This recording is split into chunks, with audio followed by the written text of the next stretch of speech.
Okay, good morning, colleagues. Delighted to be here today. This morning, I am going to give you a national overview. So what do we know?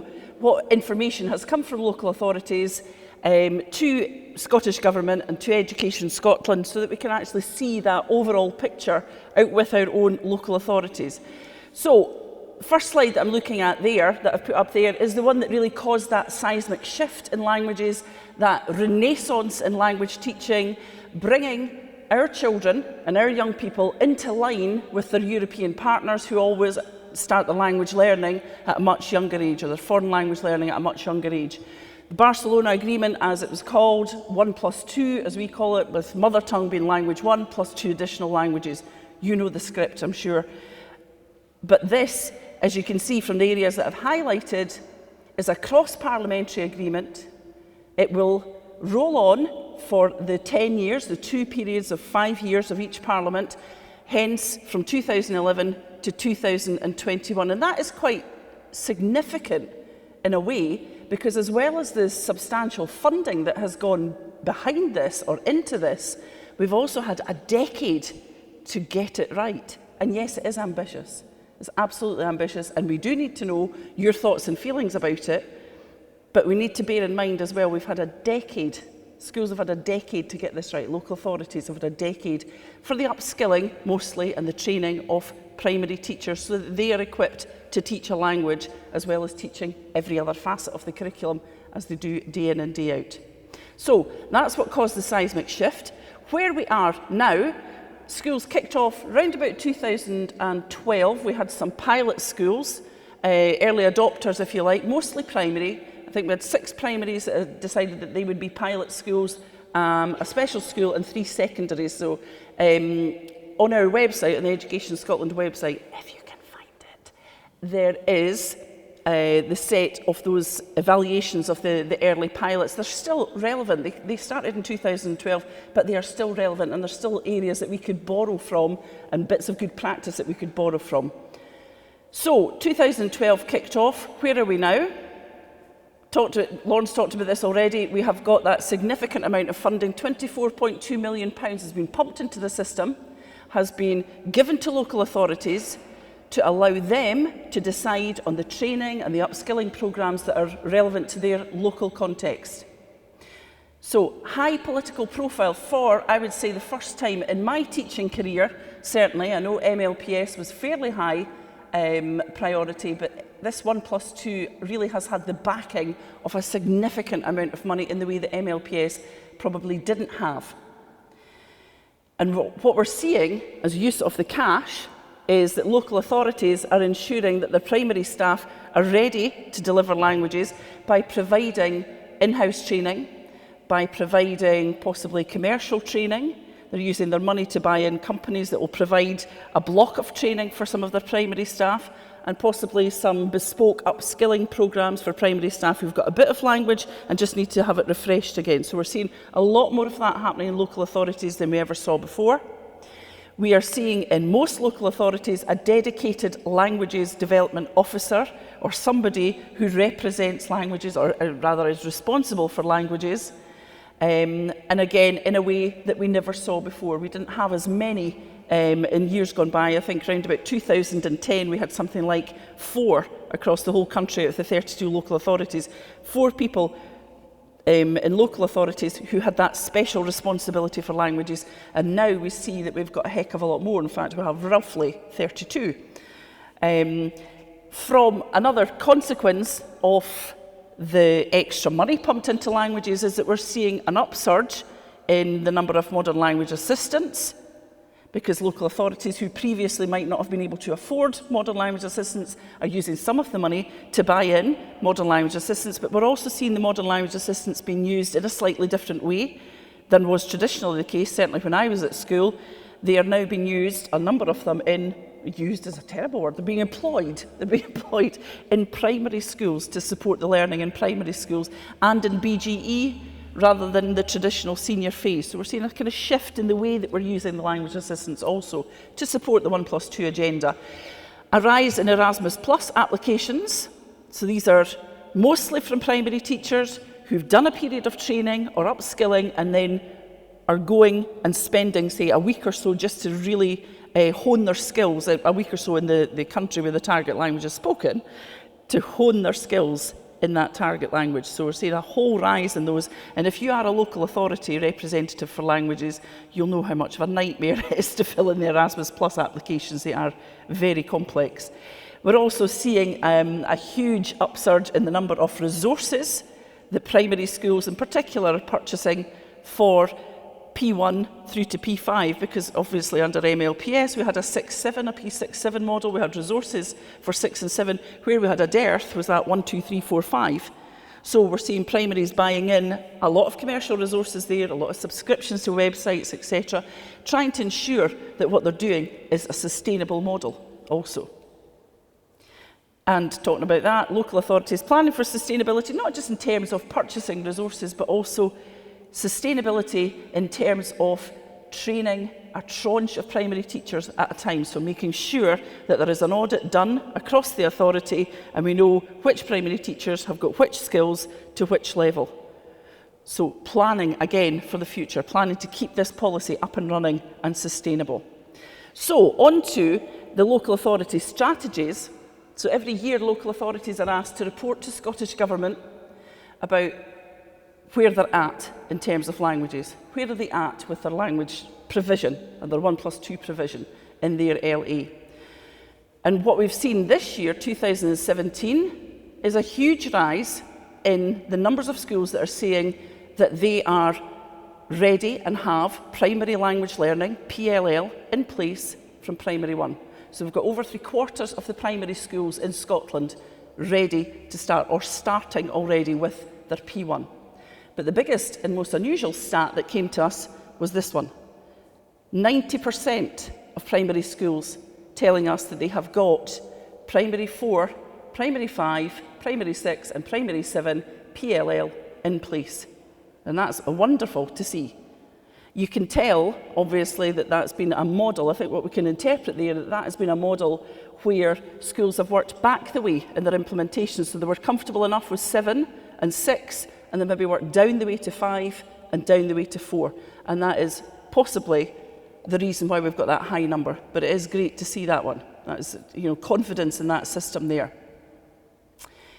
A third of the local authorities in Scotland tell us that by the end of this school session, this forthcoming school session, I should say, they will have P1 to P7 in place. Roughly a third are ready and will have that 1 to 7. That's got huge implications for secondary. So if they have got a 1 to 7 model, they're going to have different types of P7 pupils coming into the secondary system. And we have the statistic that tells us that most, and I think it is something like 30 of the 32 authorities are saying, yes, it's an ambitious policy, but we think we're going to be there by 2021. So again, we're seeing positivity in these returns from local authorities. This is looking, of course, I should have said that is looking at L2, having the L2 in place. Most local authorities are telling us that they've kind of parked their L3 for the moment, and this is across the primary and the secondary. They've parked the L3, or the focus on the L3, and are saying, yes, by 2021, we'll have the L3 right. It's the L2 that they're particularly confident about just now, because most local authorities have had the clear focus on getting the L2 right and making sure they've got that continuity between primary and secondary in the L2 before they start looking at what they're going to be doing with the L3. And that's not to say that some local authorities haven't started looking at L3 and piloting L3 across the piece. This year, we've seen from local authorities that it's Gaelic learners that's coming up as the third most popular language. Okay, and in terms of L3, it's in fact Spanish, followed by French, and there's where we see German coming in as the third most popular L3. Now, in these stats, I don't have, or we haven't drilled down enough in the stats, and I don't think we got that type of return that tells us whether they're doing these languages L3 on the continuum, or if they are just, having a year of that language and a year of another language, and then a P7 experience in a different one. But it's good to see German coming up the ranks there. Okay, in secondary, the traditional 3, L2, This just ties in with everything that we know about languages in secondary schools: French, Spanish, German.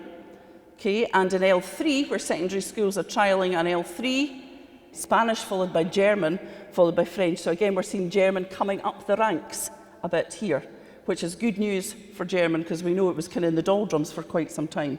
What we have seen, because of the flexibility of L3, as in you can have different L3s in primary 5, from 6, from 7, we're seeing a whole load of more unusual languages or non-traditional languages. For example, Doric, which they're not doing in Dumfries and Galloway, they are doing it in Aberdeen and Aberdeenshire as an L3. Scots as a kind of generic all over the country, L3, and all the Scots dialects from over the country.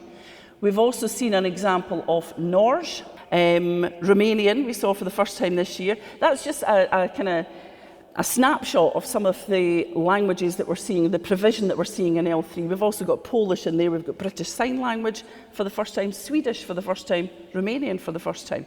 So we know that schools are trialling these because of that flexibility that's available in the L3. Okay, still on local authority strategies, what are we seeing? Absolutely clear, front and centre, more inter-authority working.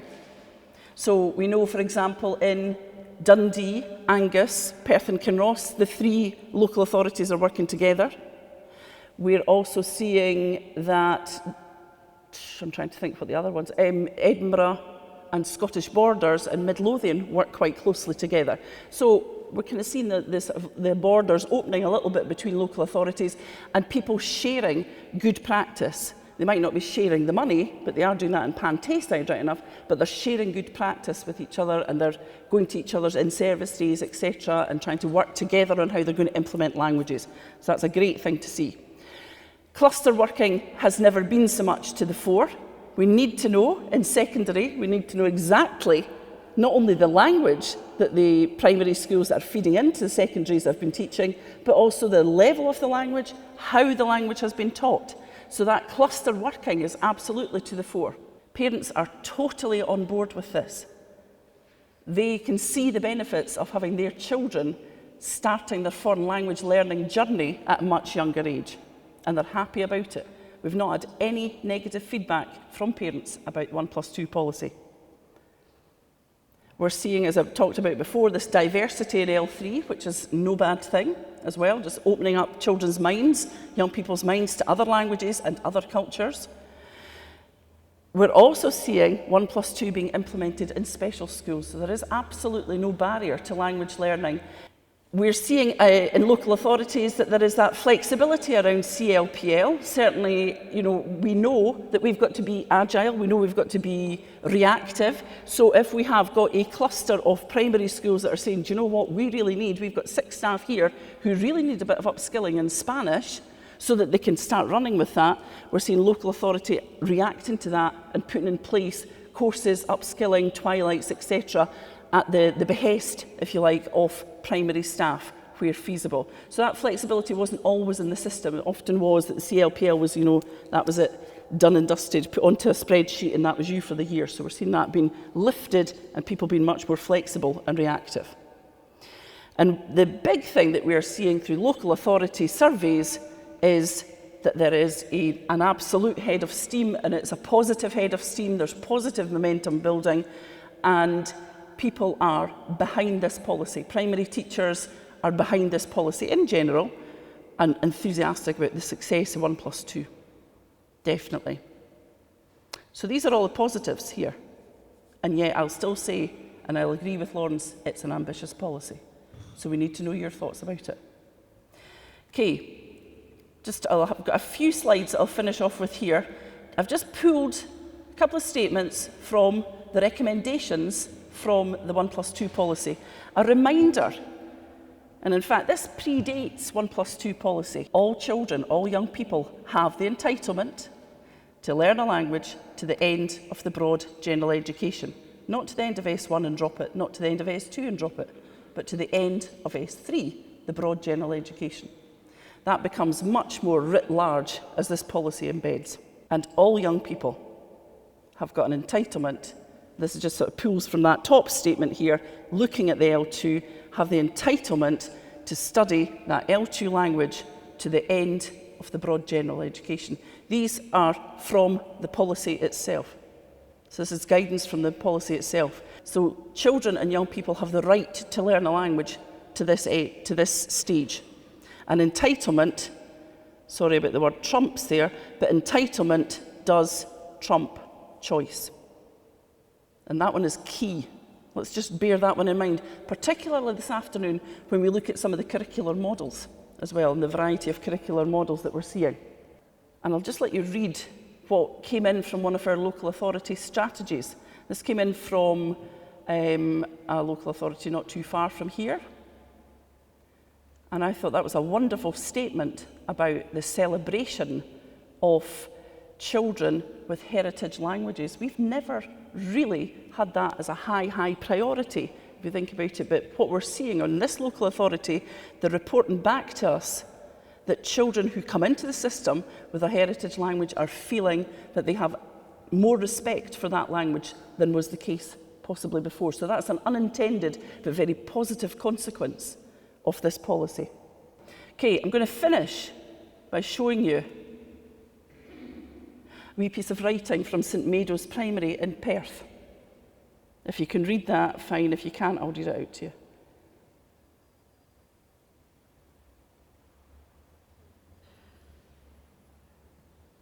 There's a couple of wee corrections there. You might not be able to see them. The teacher's corrected them and I've scanned it in. So this is from a girl who has been doing French for 3 years. So she's P5, started in 3. She did P3, P4, P5, because that's when the school kicked off. When she was in P3, they kicked off their PLL. This was picked up by one of our HMI colleagues in the school and knew exactly how that writing had been done, and it wasn't copied from the board. There was bilingual environmental print across the class, round about the classroom. And what the children had to do was to pick out bits of it, and it didn't have all the French there, and you just to fill your name in or your age. You had to pick out bits that you could use to write something about yourself. And I thought that was wonderful. Lawrence talked about the experience that he had at Tom and Toll Primary, seeing the 5, 6, 7 working in German, thinking second years. I'd have been happy, seriously, if my 4th year, a number of years ago, could come out with French this accurate. So, looking at what's coming up into the secondary system, we have got to take account of the fact that, yeah, not every young person, not every child will have this level, but a lot of them will have. They'll be above and beyond what we were expecting under MLPS.